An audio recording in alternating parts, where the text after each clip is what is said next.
Hey everyone on YouTube, this is Foxygen. We've got a new game to the channel, though technically I suppose this game is not entirely new. It's a bit over a year old at this point, but they just released a new update today.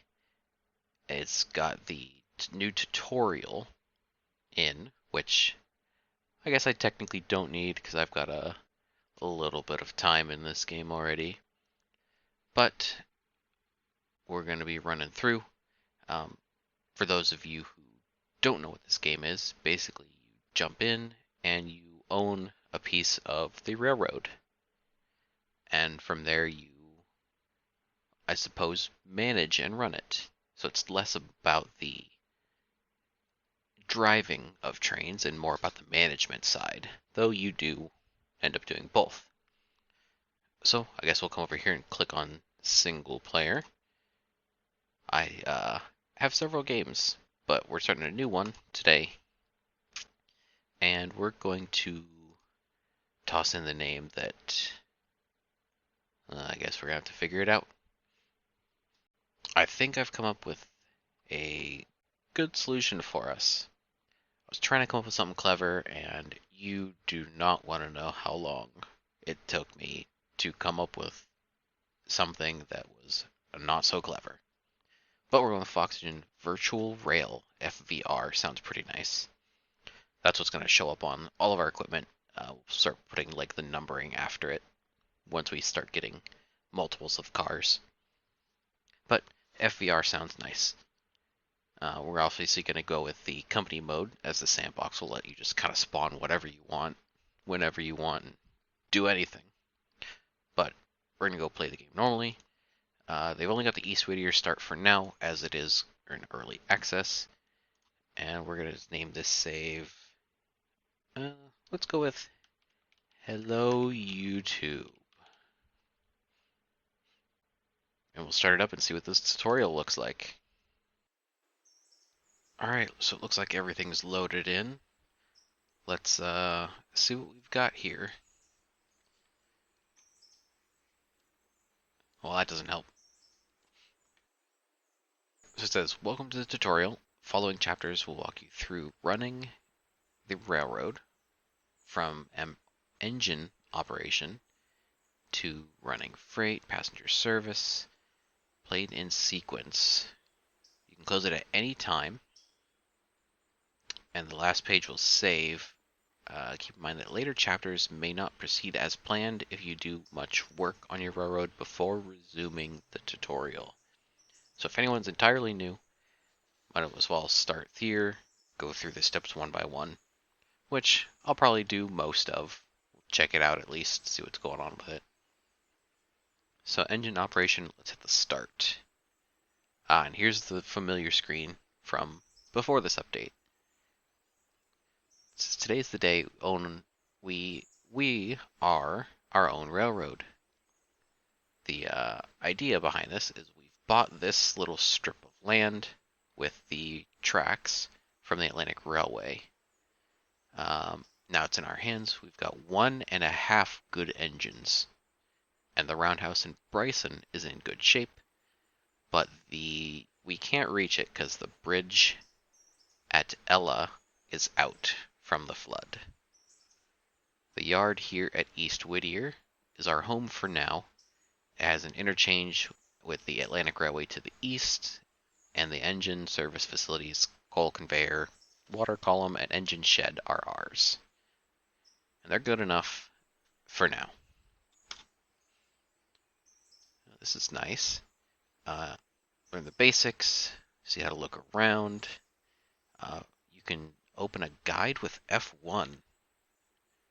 Oh, that's nice. Oh, you know what? I think that's a button I usually just click up there. Good to know it's on a hotkey. So yeah, you hold with this game. Obviously, moving the mouse around doesn't do much of anything. I think you can see it.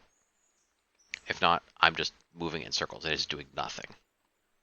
So to look around, you hold the right mouse button, and it lets you spin your view.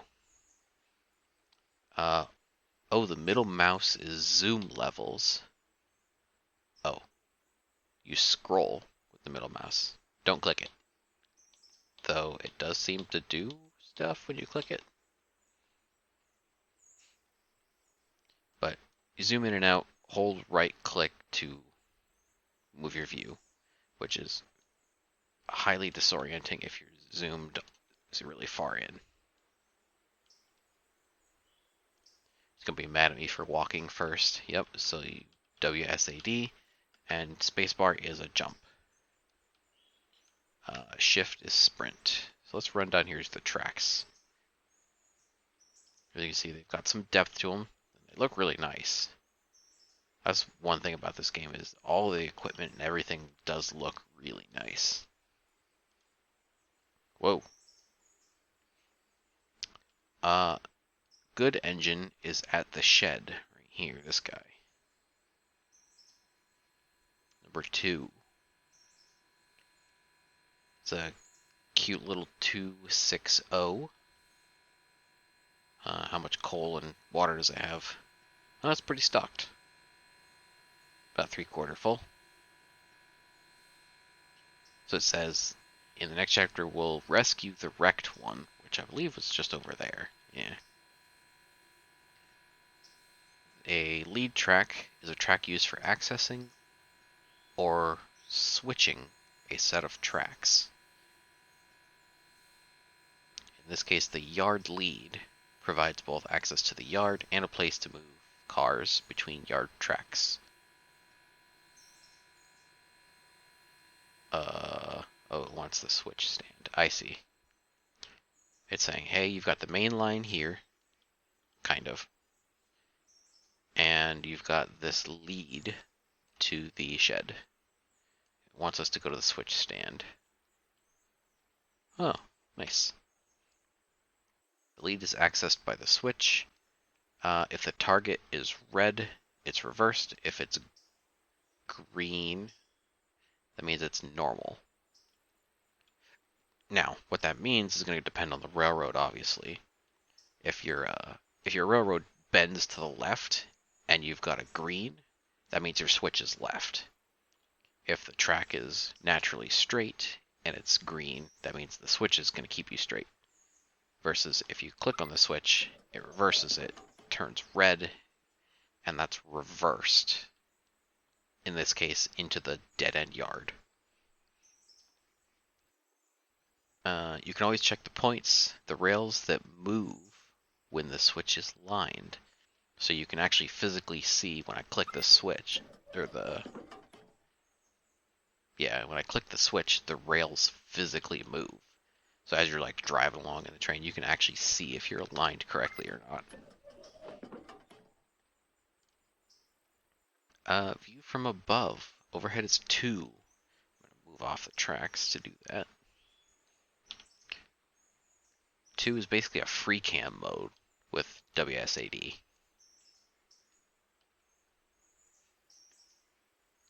Back to first person is number 1.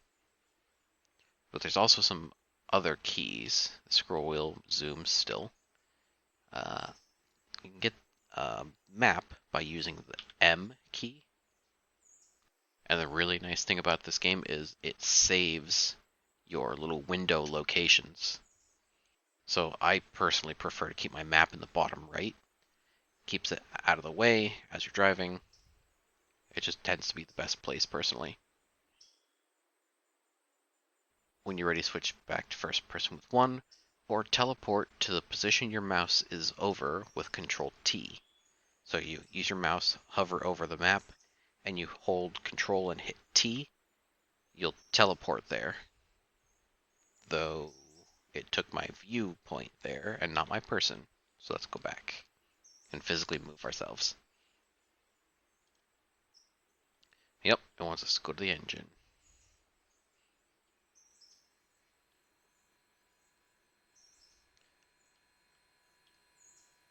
Alright. Find the ladder and climb it, which we did earlier. There. And we can actually physically sit in the seats, which is really cool. you can kind of like jump up and move around in the cab, but when you hit the seat the first time, you kind of lock down into it. So that way you're kind of stuck here. So there's 4 controls: the throttle reverser, independent brake, and the train brake. Throttle and the reverser make it move and change directions. So we've got the reverser here. Push it forward, there's a bunch of notches. I think they've got it in 5% intervals going forward and 5% intervals going back, all the way up to 100% each way. For us, we're going to want to move forward for sure. Throttle will actually push power into the engine now that the reverser is set, but we don't want to do that just yet. Because we first have to cover the brakes. To apply the independent brake, first I gotta find it, and that's a train brake. Here it is. Independent slides up to 100% or down to 0. Oh. Seems like there's a potential hidden feature built in that might be nice in the future. But hit the independent. Train brake is the air brakes that push throughout the whole train, and they take a long time to release, especially when the train is really long. Throttle is how much steam is sent to the pistons, and the reverser controls how the pistons apply force to the drivers. Basically, you're gearing, if you want to picture it that way. So 100% forward is like a low gear, and as you start pulling your reverser back into these, it turns into a higher gear. So the low gear has like high torque, but low speed. And as you pull it back, you get lower torque, but a lot higher speed. Now this game has a kind of a limit on, it's a little bit off from normal real life operations, because if you were just in full reverser forward the whole time, cranked it up and let it loose, you would continue to go faster and faster. But I mean, eventually you would not gain speed, but the game kind of hard caps you at a certain speed to somewhat emulate, the kickbacks of the reverser being in full throttle or in full forward. So as you go faster, you actually physically have to pull it back slowly to keep gaining speed. Reverser is fully forward. We're going to open the throttle just a little bit. Oh. But nothing happens because the independent brake is on. We can turn on the bell if we want, which I don't know what the cab button is. Bell. This. Lights. I don't know where it is in the cab. But the bell is B. The hotkey is B. I don't hear it.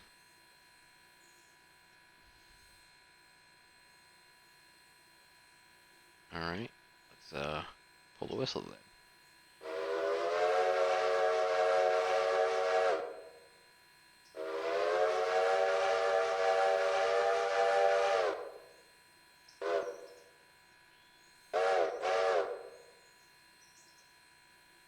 Can I open the cab?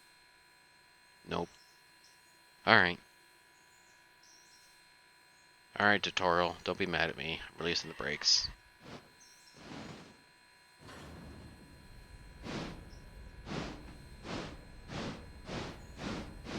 Don't want to be going too fast. Continue forward. about 2 car lengths, and then it's going to ask to stop. Put the brakes on lightly, and we stop. Nice. But that's basically it. As long as the reverser's in forward, and you hit the throttle, you'll go forward. Brakes will slowly apply. And let's hit 2 to go the overhead like it wants. Now there is a way to control it, like it says, without being in the cab, physically moving the controls. Hold Control and click on the engine. And it comes up with this little control menu. To select an engine, right-click on it. You can also do it this way. Right-click has the context menu, and you just have to hit the Select button. Or it says you can immediately select it using Shift and Control while clicking on the engine.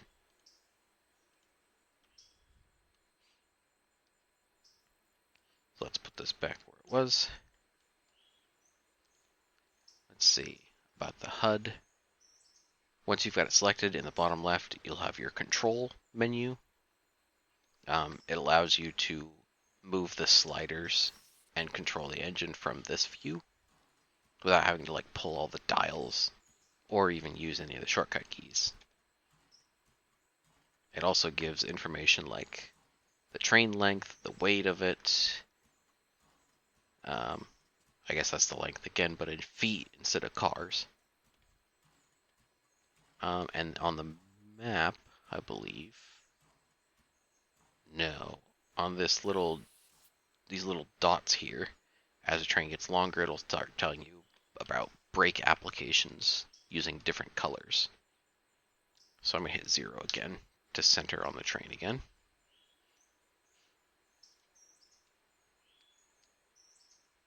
It wants to know about coal and water. Let me just skip this tutorial from here on, because I can just play this myself. For anyone who's actually like jumping in and playing the game themselves, go through one by one. It'll tell you how things generally work.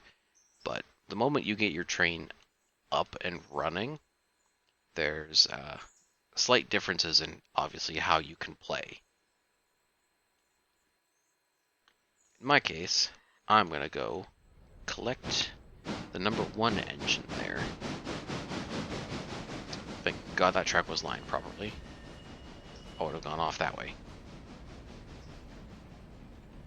Sit down here, about 35. Get going pretty good.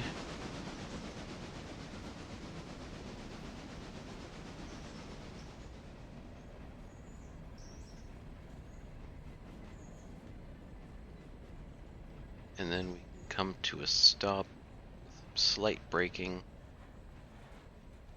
Okay, a lot more braking.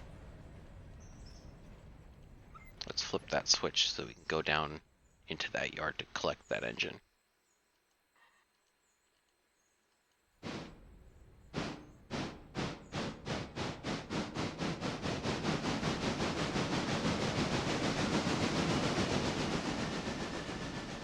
You hear the squealing. You definitely don't want to go too fast around curves, because you will derail if you're going way too fast.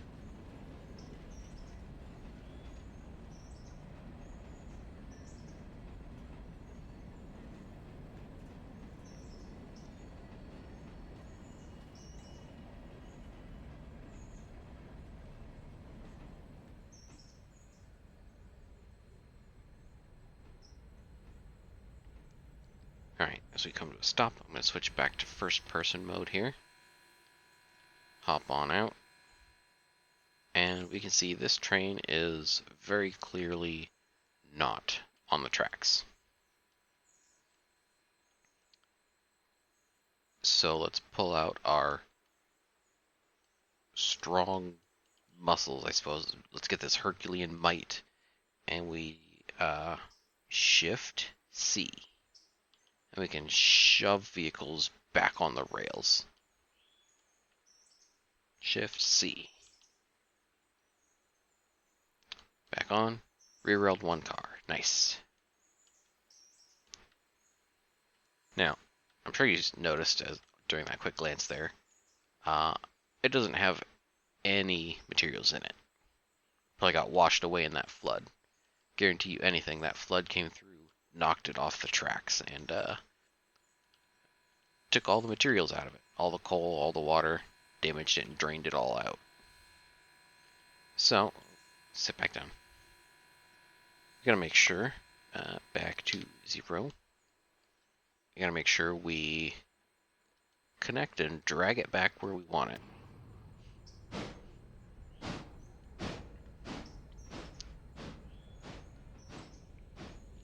Make sure we don't couple in too hard. 5 is about the max you want to go, but obviously the slower the better. Let's pull this guy out of here.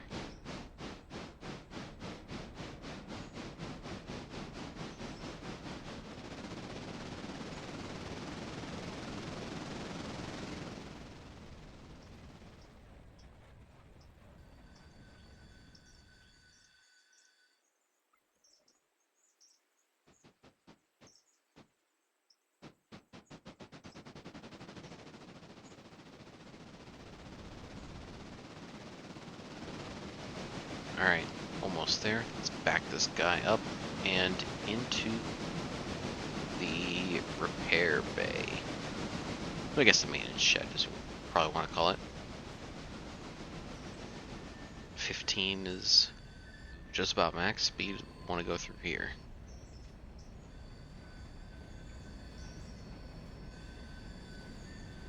Let's coast it in.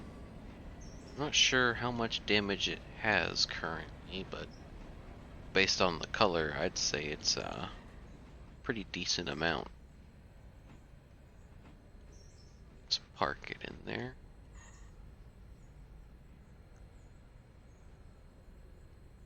That should be about right.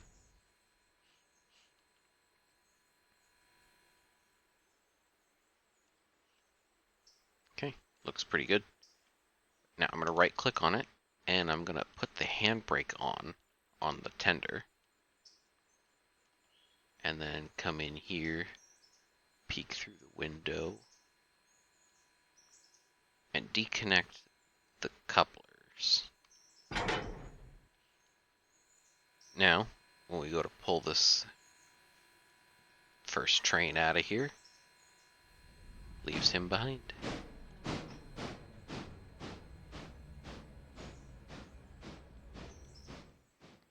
Now we've got some more stuff to do to continue this day.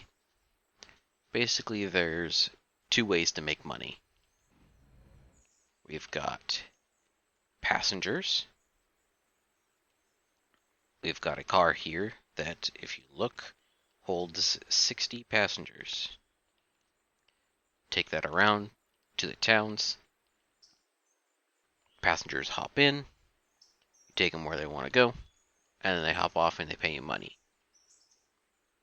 Kind of the standard passenger service type of deal we got going on. Or, if we close this, yes, we're going to close that tutorial. There's a way to take freight contracts, which, after we let our train drift a bit, if we travel just up the rails a little ways, come to the town of Whittier. There's a couple places here that require freight. If we load up the menu, I suppose you want to call it, there are several locations you can go inside Whittier that some of them will be just maintenance stuff, like our engines, sure, our engine service.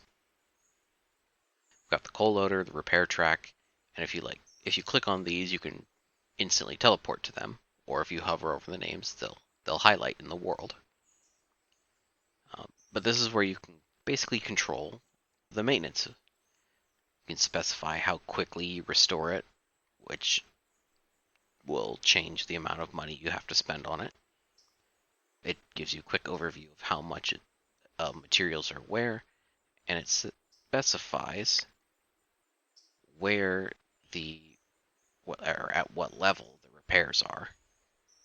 So if we were working at repair speed of 1, the engine number 1 and its tender are 70% health.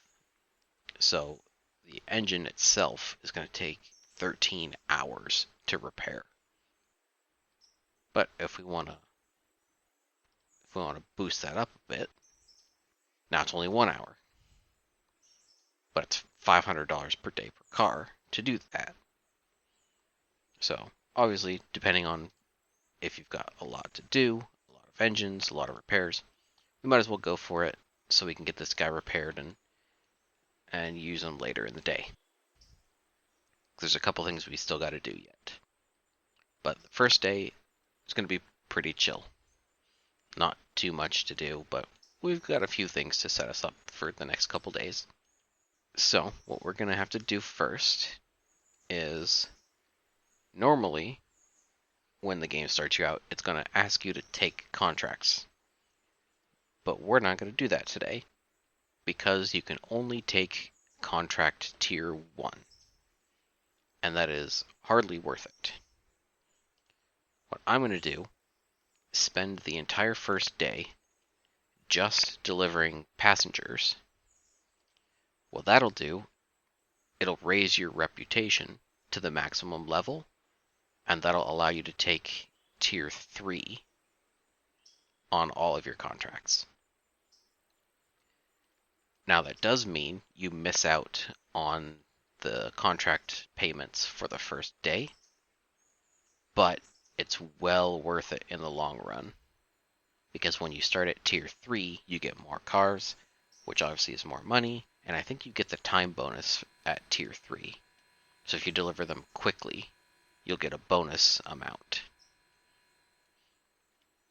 So you'll see, we came back here, our train had drifted almost into the perfect spot to refuel a bit.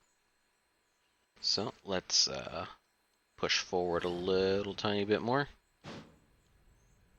And we stop. Problem is, the coal conveyor only has 1,000 pounds of coal, and there's nothing here to load it. Luckily, I'm sure some of you savvy viewers will notice, we have a car sitting over here, full of coal. So we gotta get that over there.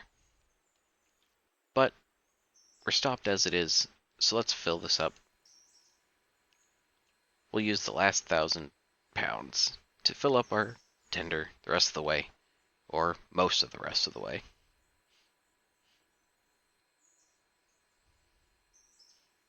Back up a little bit. Release the brakes, back up. Open the hatch. And park right underneath where that water spigot is going to turn. And close enough.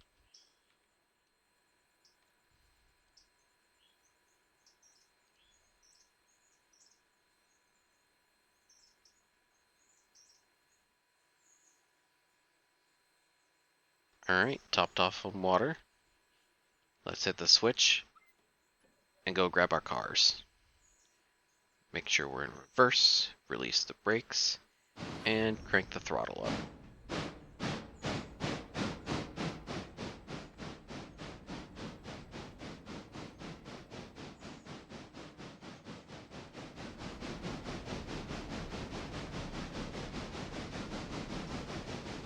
Now we've got a problem here.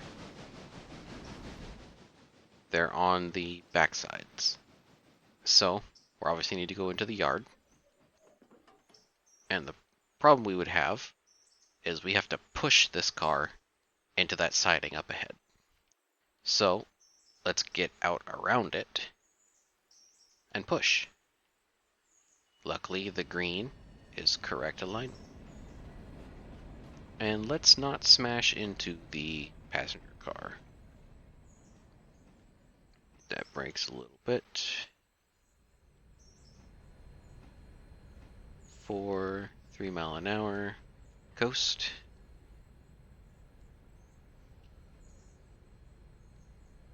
And connected.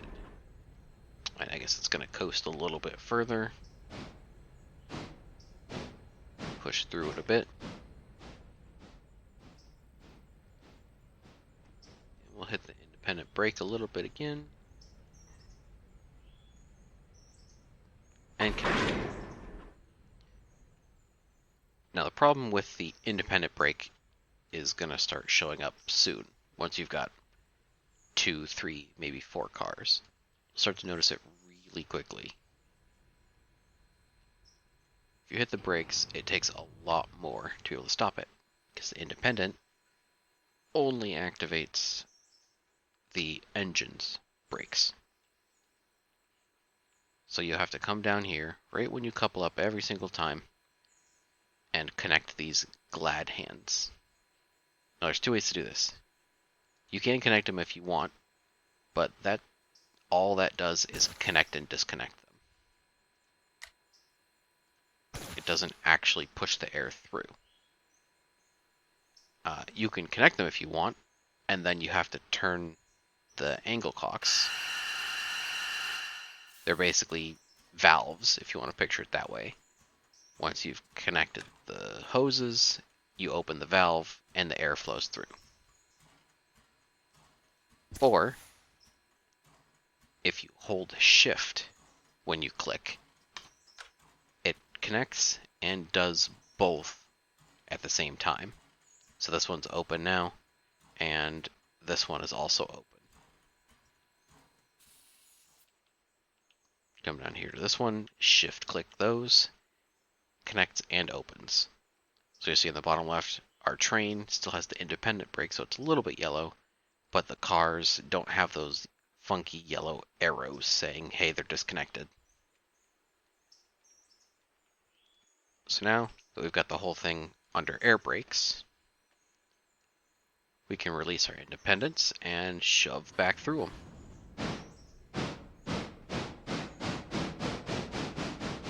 Without going too fast.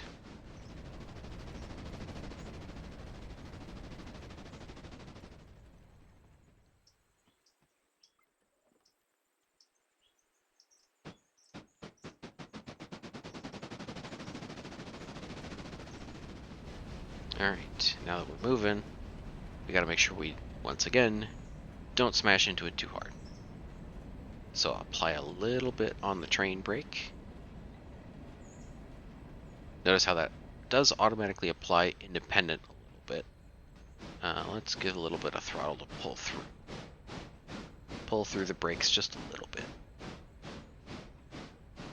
This 5 is pretty decent, and we're slowing down a little bit. There, release that, connect in, get rid of those brakes, connect the glad hands, and we don't even have to stop. Push on through.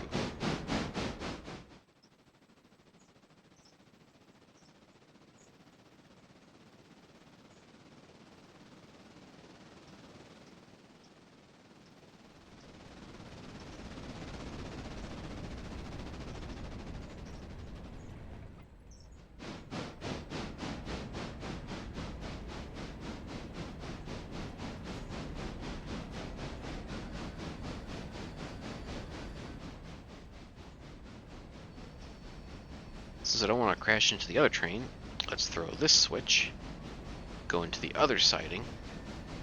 Now the longer overall train length. That should be able to fit us properly.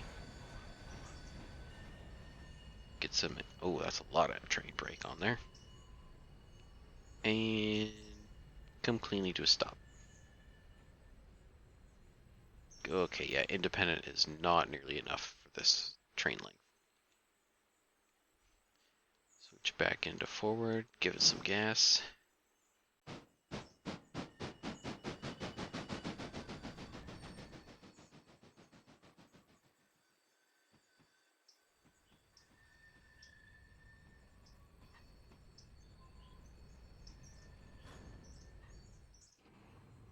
Perfect.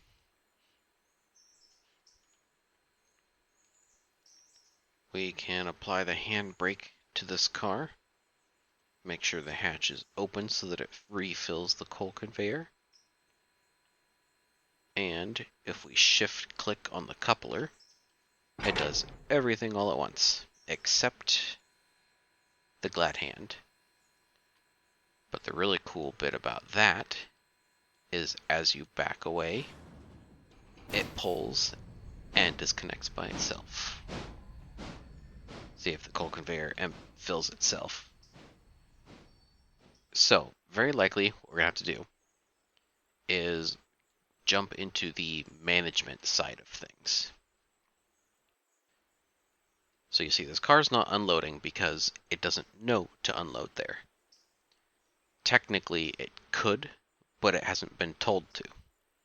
So what you have to do is when you control click and pull up the menu for the car, if you go over to the operations, this is where you set up waybills. This is basically the game's management system. You have to tell it where it loads and where it unloads. In this case, we're going to load at the East Whittier interchange. We basically end up shipping it off to an external company to buy coal. We end up delivering it to this yard here, and automatically at whatever time you decide, there's a way to do it. You get to say, hey, deliver these cars at 6 a.m. So if they're sitting over here at 6 a.m., an invisible train will come take it and deliver you new cars for the day. On the other side of things, you've got the unload option. That's where you tell it, well, where do you unload? In this case, we've only got one option, East Whittier Coal Loader, which is this device right here. So if we select that, went to pending delivery, and then immediately completed. So it knows it's sitting here in the coal loader and should be unloading. Now the unfortunate thing about this is this coal conveyor doesn't hold much, but that's why we've got a 50-ton car sitting here. It's going to sit there and slowly unload as the conveyor fills our trains.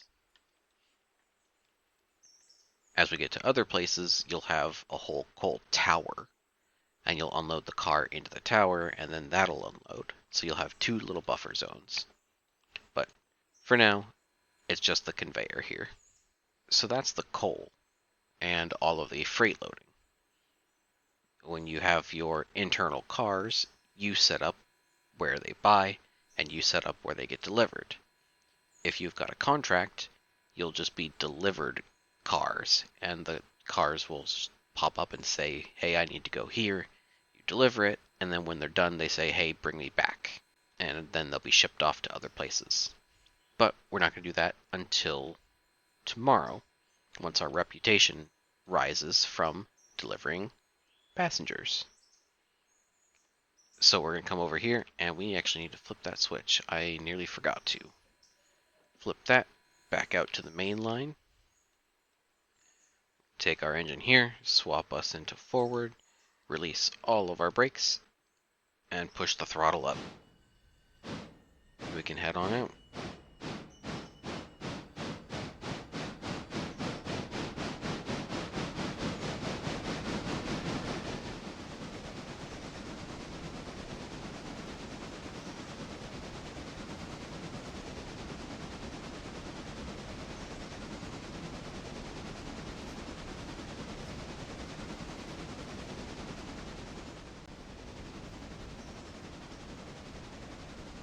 As we go west out of Whittier, you come across a side track here. That heads up into the mountains, and it leads up to the logging yards, which will be headed there tomorrow as well, once we build up reputation and accept a contract. Or, actually not even tomorrow, the next day. So let's jump up to the engine. And you'll see, as we head west out of our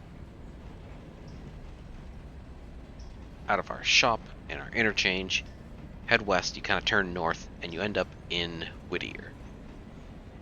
See they have their own water tower, which if you come across any type of facilities along the road or along the rails, you can absolutely use them.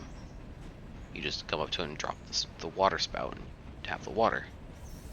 But our main point of interest for today is the station.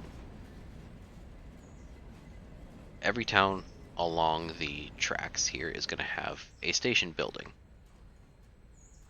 It'll display the name. It'll actually display what time it is in game, which is also displayed in the top right. And if you hover over the window, like the little outcropping window, you can kind of picture it as like a ticket booth if you want to try to remember it that way. If you hover over it, it'll tell you exactly how many passengers are waiting at the station to be transported. Now, it's not like every single passenger always goes to the same place. It's not like every single passenger always goes the same direction that your train is going. So if you stop in the middle of your line, some people want to go west, some people want to go east. So most of the time, you're going to want to make at least 2 trips. Technically, the rules are you only have to make 1 stop at each station. But I usually find that over time, you really want to be doing at least 2 trips every service, kind of make it like a shuttle. With the 30 passengers waiting, if you click to open the window, this station agent will tell you exactly how much work is waiting in your area. Whittier has 30 passengers and 0 unfulfilled freight waybills. Because I previously already delivered that coal car. As for the passengers, we gotta tell them how to get into this car. So, in order to do that, you can either right-click and open the inspector, or you can control-click on the car, and it'll open its inspector window. I usually keep it down here at the bottom. For passenger cars, you'll have not only the equipment and the operations button, but you'll have a passenger button. If you switch to that tab, you can tell it which station, by checking the box, do you want to load into the car. And it will only allow those passengers in. So if we're here in Whittier, going west to Ella, we're going to click the Ella station button, and it'll start loading all the passengers that want to go to Ella. Once they're loaded, we'll be able to travel over there, or there is a slightly better way to do this. We close the station agent window now that it's empty. Oh, we just had 3 more passengers show up. Just in time. Oh, now there's 34. We must have had 1 extra show up in the meantime while we were loading. So we've got 34 passengers. Nobody's waiting. One thing you can do. Passengers will only wait for 4 total hours from the moment they board your train to their destination.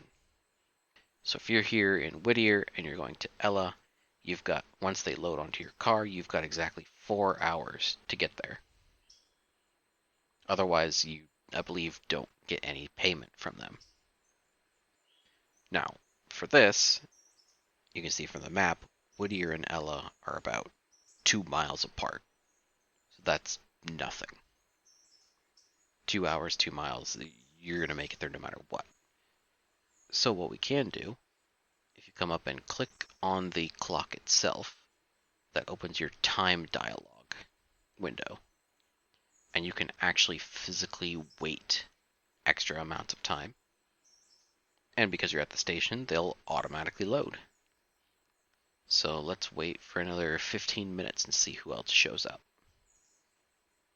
16 more passengers. So by sitting here doing nothing, There are now 16 more passengers to be able to deliver. So I did nothing, and now I'm going to make more money. I've only got room for 10 more, so let's only wait 5 minutes and see what happens. 5 passengers. Wait for them to load. 5 more minutes. 11. A little overkill, but we'll have a full car. And that's what I'm looking for now. We are full up. Switch to the engine. Everything looks good. Go on the car. Pull that whistle with V and drag down. The bell should be on B.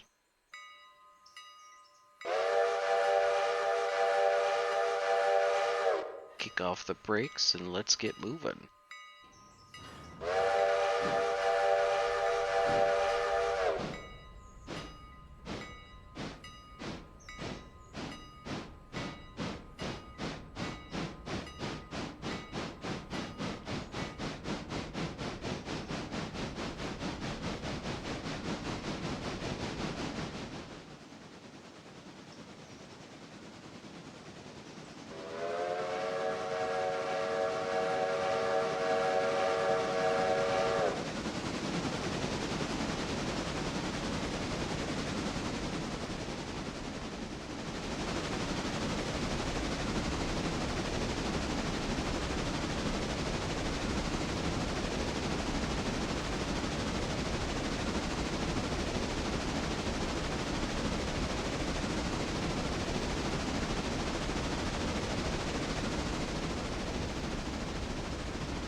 Starting to pull into the station at Ella. Notice by that station sign passed just a little while back. Don't want to be hitting the brakes too hard. Whistle sign.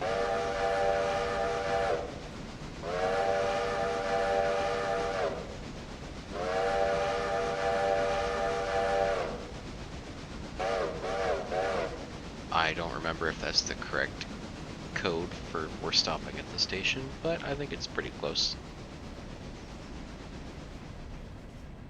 Brakes just a little bit. Start to coast in. Oh, remove the engine. That train brake. Engine independent. Yeah, okay, now let's stop.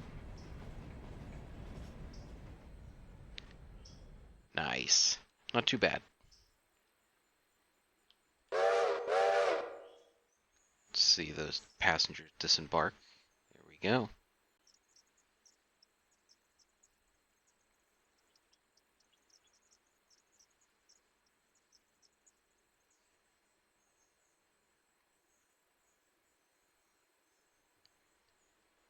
Fully unloaded. Let's check the top left and see how much money we make. 60 fares, $60. Nice.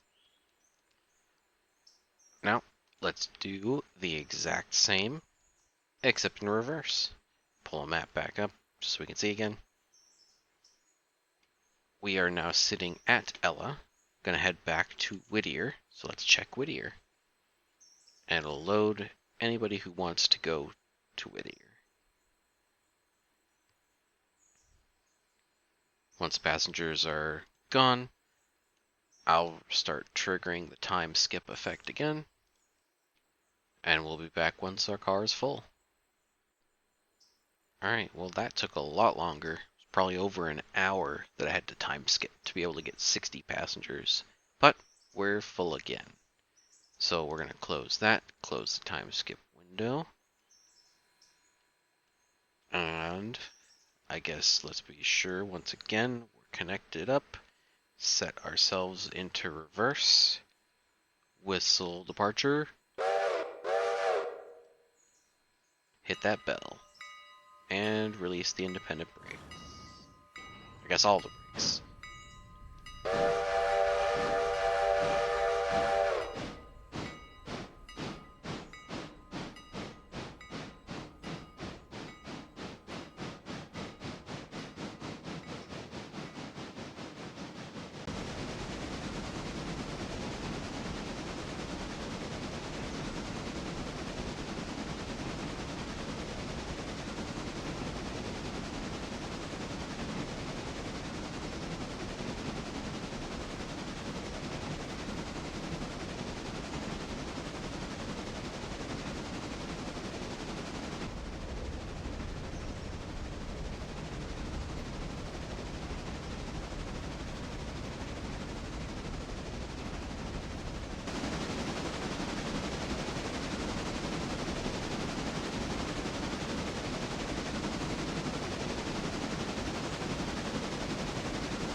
Bell signals final approach to Whittier.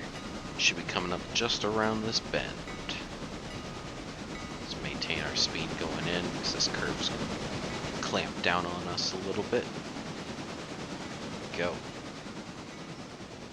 Right, throttle it back.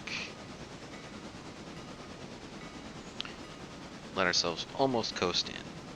Hit number 9 to snap to the rear of the car, rear of the train.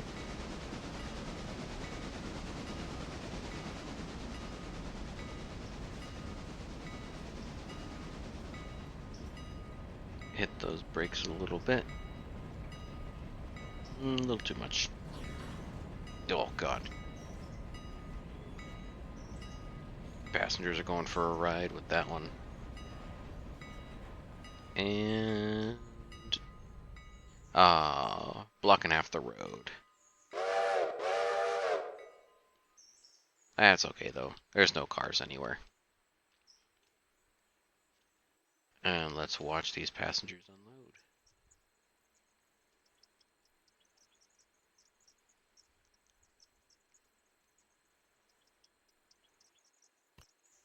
Alright, once again, 60 passengers, $60. There's only 18 left here at Whittier, but they want to go to Ella, and we've already made that trip. Normally, I personally like doing a trip in the morning, a trip in the evening, But when you've only got 2 stations, it's almost not worth it to do a second trip. Just get your one in, get your reputation up, and then we're going to send it all the way back to the shed. Store for the afternoon, I suppose. Actually, let's store until tomorrow. Once midnight comes, we've got some work to do.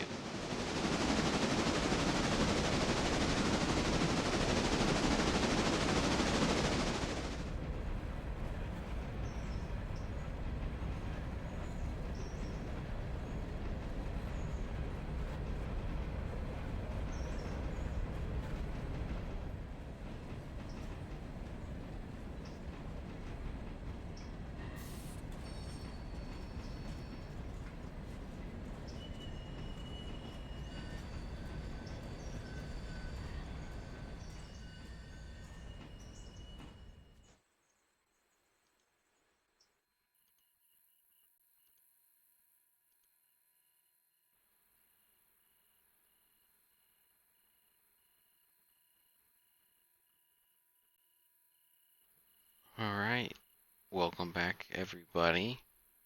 It's now 5:53 a.m. Really early start to the day, but that's because the interchange services at 6.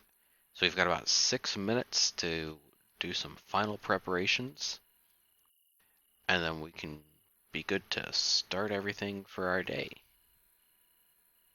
First thing we want to do, as much as this caboose is nice, it's pretty, get good views, there's a nice viewing section,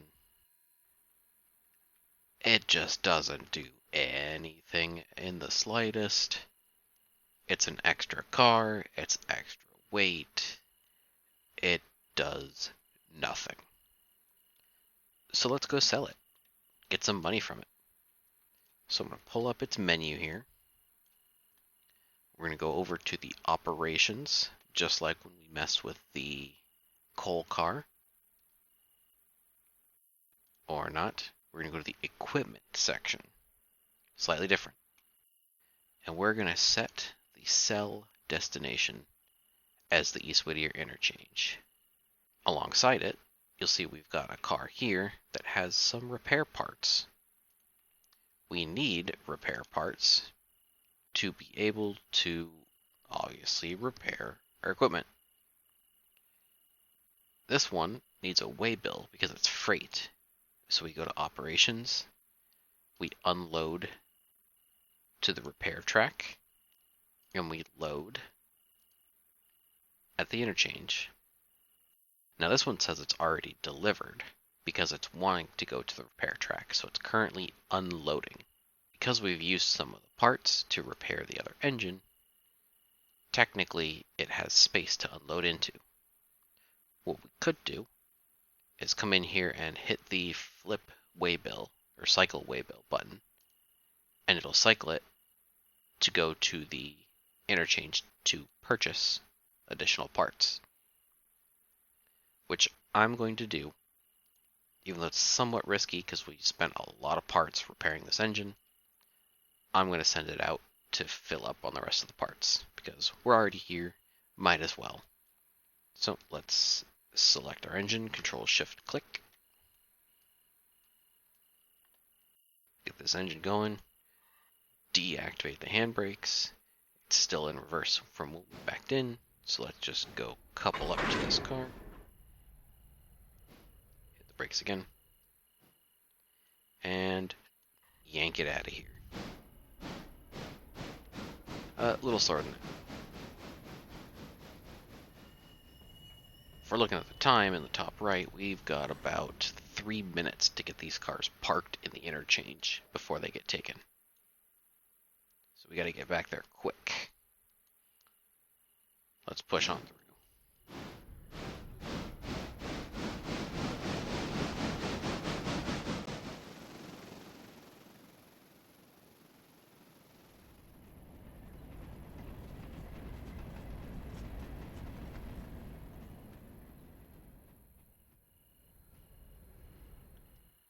Let's get this detached. Now that they're delivered, they've turned that kind of faded out color. Sorry, a little strobe light action there. And let's get out of here so that the new cars coming in, if there are any, have space. Selling that caboose should just about cover our repair part purchase. So I suppose we can wait here. Oh no, we're not going to get any deliveries today. Whenever those cars go out to purchase, they don't come back for at least a day. So we'll have to wait a little bit for those to come back to us. And because we haven't taken any contracts yet, we won't be receiving any cars. Park just past the signal, or the switch, flip it, send it back. We'll park it in the shed for now. We're pulling it out later to keep our reputation up, deliver our daily passengers.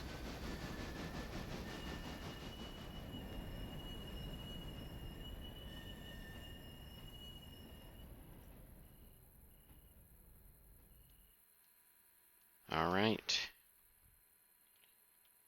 Cycle the headlight off. Now you see in the top left, oh, it disappeared. Let me pull up the log.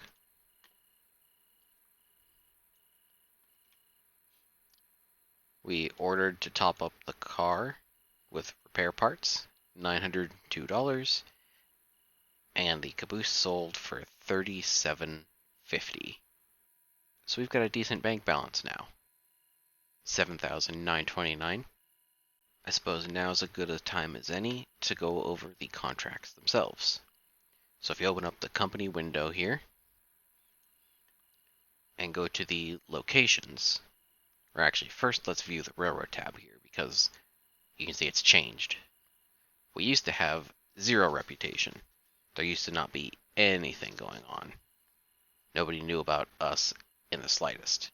But now that we've delivered some passengers, our reputation's up at the maximum level, which gives us discounts on different phases of expanding the railroad, discounts on new equipment purchases, and gives a speed to the repair bonus, or it gives us a bonus to the repair speed.